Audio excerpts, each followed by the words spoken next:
Olá, sejam todos muito bem-vindos aqui ao Conversa de Jornalista, que é o programa da Associação Rio-Grandense de Imprensa. Nós estamos aqui na Feira do Livro, na edição número 70, na Praça da Alfândega, em Porto Alegre. Eu sou a Tatiana Gomes, jornalista, atuo aqui no Departamento de Divulgação da ARI. Hoje o nosso convidado é o embaixador Paulo Antônio Pereira Pinto. Seja muito bem-vindo, embaixador. Muito obrigado pelo convite. É sempre um convite especial ser entrevistado aqui no Rio Grande do Sul. Agora nós vamos conhecer um pouco do embaixador. Paulo Antônio Pereira Pinto é embaixador aposentado, casado, tem 4 filhos e 5 netos. Nasceu no Recife em 28 de janeiro de 1948 e se criou no Rio de Janeiro, onde desfruta da aposentadoria praticando beach tênis e torcendo pelo Flamengo. O senhor encontrou 2 flamenguistas aqui na feira hoje. Pelo menos. Formado em Economia pela Universidade do Distrito Federal, em 1973, ingressou na carreira diplomática em 1976. Serviu na África durante 6 anos e meio, sucessivamente, no Gabão, Moçambique e África do Sul. A partir de 1982, iniciou périplo por postos asiáticos, Pequim, Kuala Lumpur, Singapura, Manila e Taipei. Em 2006, foi designado cônsul-geral em Mumbai, Índia, seguindo em 2009 como embaixador em Baku, no Azerbaijão.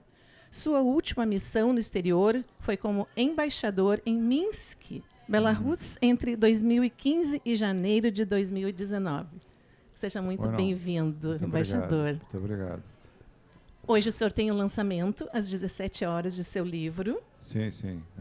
O seu livro, O Tecer de Relações Internacionais Contemporâneas. Então, a gente já quer saber, o seu leitor, por que o livro, por que o título? O título é porque a gente está acostumado a se referir a velhos ditados chineses, né? Como, por exemplo, toda crise também um momento de oportunidade, né? Então, qual não é a minha surpresa que um dia eu vejo uma notícia de jornal que o embaixador da China no Brasil, em 2020, referiu-se a um poema do João Cabral de Melo Neto, que é a respeito do amanhecer, né? A importância do galo, né? No tecer do amanhecer, né? Enfim, o galo dá o seu grito, que é seguido por outro, e assim é tecida a manhã. Então, o embaixador chinês, citando esse velho ditado brasileiro, para minha surpresa, compara a formulação da política externa do país dele, a República Popular da China, com a formação, o tecer da manhã nesse galo da madrugada, digamos assim. Se o senhor me permite ler aqui. Pois não. Um galo sozinho não tece uma manhã. Ele precisará sempre de outros galos. De um que apanhe esse grito, que ele e o lance a outro. De um outro galo que apanhe o grito de um galo antes e o lance a outro. E de outros galos que com muitos outros galos se cruzem os fios de sol de seus gritos de galo, para que amanhã, desde uma teia tênue, se vá tecendo entre todos os galos. Pois é. Enfim, então, no artigo, o primeiro artigo, o livro é uma coleção de artigos que eu escrevi a partir de 2020, né? Então, eu procuro, questionar essa alegação do embaixador da China, se realmente, enfim, a formulação da política externa da China é tão pacífica quanto é relatada pelo embaixador. Então, é necessário ler o livro para entender o artigo. E é hoje o lançamento a partir das 17 horas, na sessão de autógrafos. Sim, senhora. A razão para ter escrito o livro, né, e que abrange principalmente assuntos relativos à ascensão da China, né, e a questão de Taiwan, é devido ao fato de que, tendo eu vivido no exterior por mais de 21 anos na Ásia-Pacífico, tenho me deparado constantemente com interpretações que eu considero errôneas a respeito a essa seção da China, a rota das sedas, por exemplo, né, e a questão de Taiwan, essa justificativa de que Taiwan por ser uma democracia eleitoral, no sentido que as pessoas são eleitas, mas Taiwan não tem instituições políticas próprias, a alegação que a situação política vigente em Taiwan seria justificativa suficiente para a sua inserção como Estado independente. Então, foi como reação a isso que eu considero interpretações errôneas sobre diferentes situações do mundo que eu decidi escrever. Esse é o meu 6º livro, com esse título, O Tecer das Relações Internacionais Contemporâneas. Eu trouxe esses outros 2 aqui que eu achei em casa e que eu adquiri. Embaixador, eu adquiri esses 2 livros aqui na Feira do Livro mesmo, na banca da Associação Rio Grandense de Imprensa. Esse livro aqui é particularmente, como eu não consta do meu currículo, mas entre o exercício da função de embaixador no Azerbaijão, né, que fica no Cáucaso, né, e ter sido embaixador na Belarus, que fica na Europa Oriental, eu fui chefe do escritório de representação do Itamaraty aqui em Porto Alegre, no Rio Grande do Sul. Tive o prazer de viver aqui em Porto Alegre durante 2 anos e meio, entre 2012 e 2014. Então, esse livro, que o título é Casos de Política Internacional, eu peguei daquela expressão gaúcha de causos, né? Então, eu faço referente a causos, mas faço a ressalva de que não seria eu capaz de contar causos com aquela imponência com que os causos são contados aqui no Rio Grande do Sul, né? O meu estilo é muito mais aquele do bar carioca, em que, enfim, a gente conta tudo a título de brincadeira, nem sempre compreendida aqui no Rio Grande do Sul, né? Agora, o senhor falando de Porto Alegre, o senhor tem uma conexão com o Colégio Militar. Conta para nós e o encontro. Pois é. Enfim, eu durante... a minha família toda é gaúcha. O meu pai era nascido em Caxias, a minha mãe é nascida em Cachoeira do Sul. Aliás, hoje seria aniversário dela. O lançamento do livro é também uma homenagem ao aniversário dela. Ela estaria fazendo 99 anos, enfim. Mas, em um determinado momento, meu pai, que era oficial da Aeronáutica, foi comandante da Base Aérea de Canoas, e eu, morando aqui, estudei no Colégio Militar de Porto Alegre de 1962 a 64. Coincidiu agora a minha vinda para um seminário da Unicinos e para o lançamento do livro.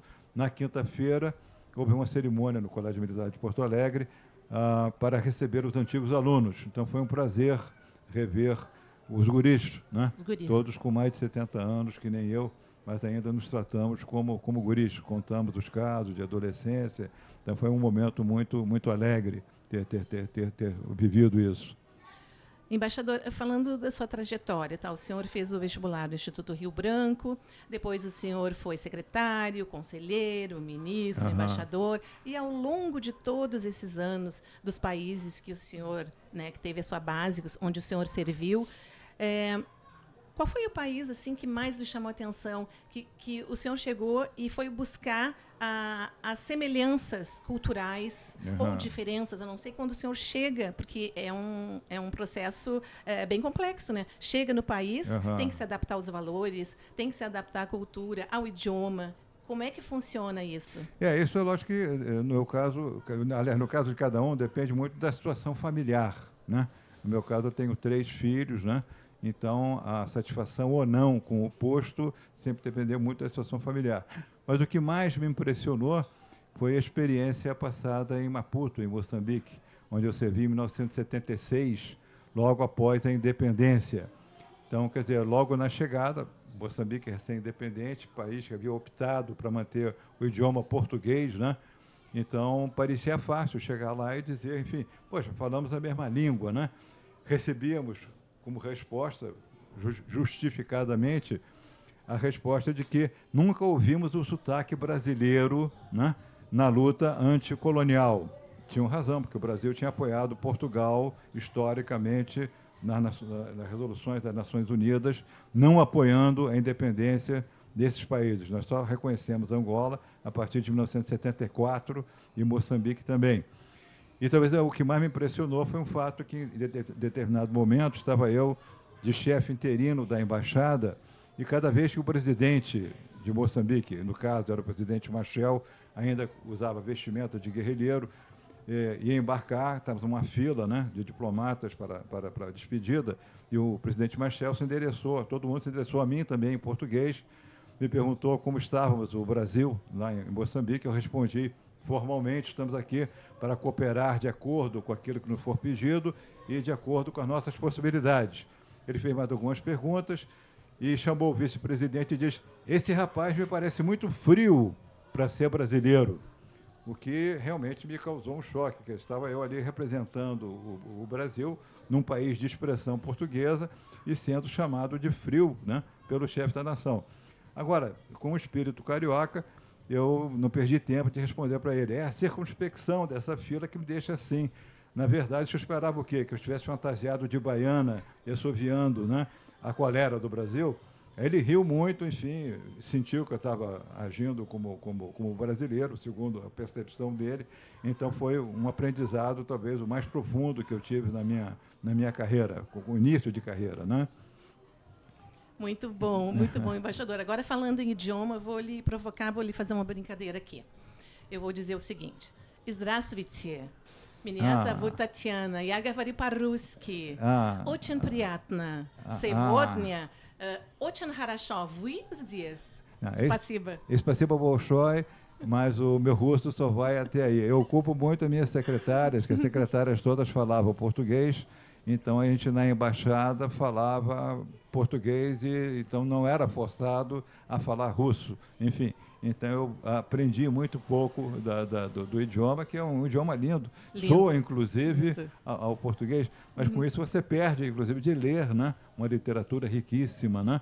Mas, infelizmente, eu não tenho esse dom de aprender facilmente os idiomas, mas é um idioma muito bonito. Agora, o senhor falou do português, que eu tive uma passagem diplomática pessoal no tempo que eu morei em Londres, morei 4 anos, e tive um convite de um amigo meu diplomata, que hoje está no Azerbaijão, inclusive em Baku, que é o Alexandre Silveira. Então, eu estava lá em Moscou, e aí tive a oportunidade de visitar a embaixada, e, para minha surpresa, ninguém falava russo lá na embaixada. Era o dia a dia, a rotina da embaixada era em português. Eu não sei se hoje ainda persiste. Bom, a gente chamada salam, então, já que estamos falando do Azerbaijão, sim. Né? Não, a questão é que, enfim, o Azerbaijão pertenceu à União Soviética, né? Sim. Quando se tornou independente, desde então, é um dos artigos que eu escrevo nesse meu livro, eles têm procurado fortalecer uma identidade cultural própria, inclusive a utilização do idioma azer, né?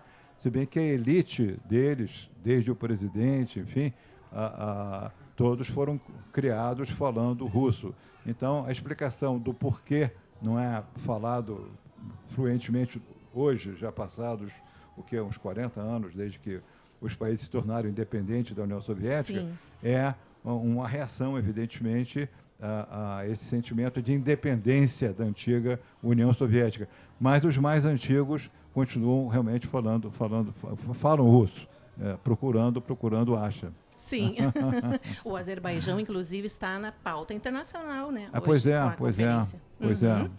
O que o senhor achou de semelhança? O que eles conhecem da cultura brasileira no Azerbaijão? Em Baku, por exemplo?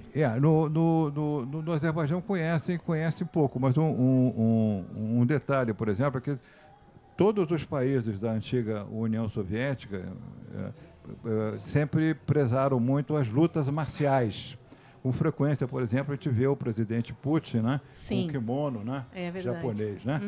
Então, após a independência desses países da União Soviética, do Azerbaijão, da Bielorrússia também, da Ucrânia, da Polônia, enfim, eles preservaram o gosto por lutas marciais, mas, de um certo modo, queriam esquecer o excesso de disciplina que essas lutas marciais asiáticas os impõem, porque há uma analogia à disciplina do sistema socialista que lhes era imposto pela União Soviética. Então, a capoeira tem substituído e tem tido uma penetração enorme. Por quê? Porque é uma luta marcial, mas que é de improvisação, né? Enfim, é de liberdade, enfim. Então, hoje em dia, o futebol não é mais uma soft power brasileira. Depois do 7-1 sofrido da Alemanha, mas a capoeira é realmente uma soft power. Você vê um apelo enorme ao ensino da capoeira nesses países. E eles falam capoeira lá na língua portuguesa mesmo, ou eles colocam sim, russo? sim, acredito que sim. Não sei se... Aliás, eu não sei dizer se capoeira é em português, porque vem da África, né? Enfim. Vamos pesquisar. Mas é realmente uma soft power brasileira, é a capoeira. Capoeira, olha só. E estranhamente Incrível. também, na Rússia, por exemplo, em matéria de música, o forró, que a gente sabe que historicamente foi inventado pelos americanos, né? Uma base aérea no Rio Grande do Norte, era chamado de For All, né? For All. Eram festas em que eles convidavam todo mundo, daí o tema For All.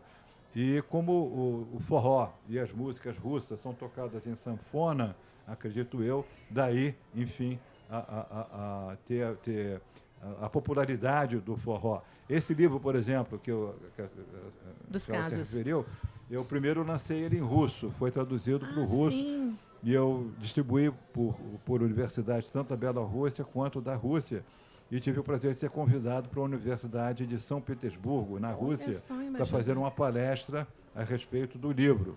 Fui autorizado tanto pelo Itamaraty quanto pela Embaixada do Brasil em Moscou, Sim. a efetuar essa palestra. E foi até curioso, porque nessa universidade, até esqueci o nome, enfim, eu fui o segundo brasileiro a palestrar lá. O primeiro tinha sido um tal de Pedro Alcântara, o Dom Pedro II. Quer dizer, depois dele eu fui o primeiro e o único brasileiro que lá estive. Mas assim, à noite eu fui a uma festa de forró, justamente em São Petersburgo, no meio do inverno. Então, aí realmente é muito uma música que é tocada no calor do Nordeste brasileiro, né? Enfim, dançar isso no rigor do inverno russo. Fantástico. Não deixa de ser algo contrastante, né? Fantástico. Mas então, embaixador, eu já lhe convidei para, na próxima oportunidade, muito obrigado. o senhor vir aqui para a gente conversar sobre a África, que é um assunto muito caro para nós. Sim, senhora. E para a gente falar sobre a sua experiência lá no continente africano. Então, Sim. agora, o senhor, por gentileza, mostre o seu livro e convide os seus leitores, seus convidados, visitantes, para participarem lá do lançamento hoje. É pena que... Pode mostrar ali, Guilherme. É pena que hoje apareça aqui o Galo, né? Sendo eu flamenguista e o Galo sendo o símbolo do Atlético Mineiro, né? Não deixa de ser uma coisa de mau agouro, né? Enfim, ficar fazendo propaganda de Galo, enfim, no dia do jogo do Flamengo. Mas, enfim, é esse o livro que eu estou lançando hoje aqui. Sim, eu agradeço muito a sua participação aqui, embaixador. Nós conversamos com o embaixador Paulo Antônio Pereira Pinto. O senhor dá um abraço também no seu irmão, que lhe acompanhou. E quero fazer um agradecimento especial à nossa colega Daniela Salé, que promoveu esse encontro, esse prazeroso encontro. Deixa um beijo aí para a Daniela. Tá. Muito obrigado pelo convite, sim? Muito obrigado. Eu lhe desejo sucesso no seu livro e lhe desejo sucesso com o seu Flamengo. Tá, muito obrigado. Boa tarde. Boa tarde, obrigado.